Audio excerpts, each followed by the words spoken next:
Hello guys, it's me again, Mommy Joy, back again with another mini vlog. Try ko lang ulit guys, sobrang tagal ko nang hindi nakapag voice over. So ito na nga pala yung vlog nung nagpunta kami ng Tagaytay to celebrate Kuya Andre's birthday. Alam niyo na kung nanonood kayo ng mga vlogs ko before na hindi talaga kami naghahanda sa bahay. Bagkus ay nagse-celebrate na lang kami sa labas or katulad nito na staycation. At ayan na nga, hinihingal na nga ang mima nyo, parang first timer, kaloka.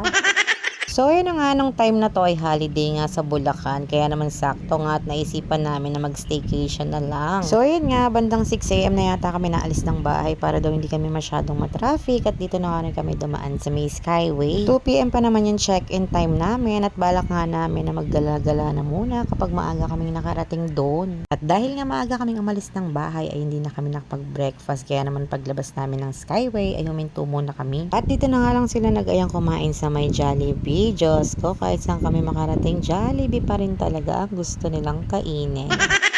Bali, nag-order na nga sila ng mga rice meal at ako ay nag-spaghetti nga lang dahil hindi pa nga ako masyadong gutom. At kahit nga nasa bakasyon ako, ay makikita nyo na busy-busy ako sa aking phone dahil kausap ko pa rin ang aking mga tumer.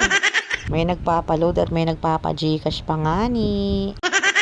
At pagkatapos ng kumain ay may nakita kaming red ribbon kaya naman binila na namin si birthday boy ng cake. And fast forward, nandito na nga kami sa may Tagaytay. Medyo napaaga nga kami ng dating kaya naman eto at dumaan na nga kami sa may Starbucks Hiraya. Pag pupunta nga pala kayo ng Tagaytay ay isama niyo to sa itinerary niyo mga mima dahil ang ganda ng overlooking dito. Pwede kayong magstay for 2 hours dito mga mima pero syempre dapat mag-order kayo ha.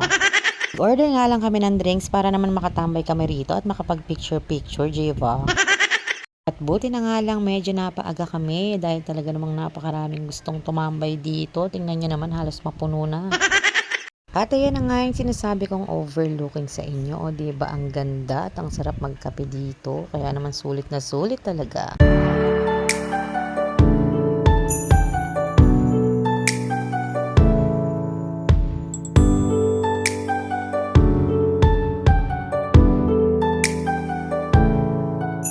O siya, yun na lang muna. See you for part 2 pag sinipag. Bye-bye!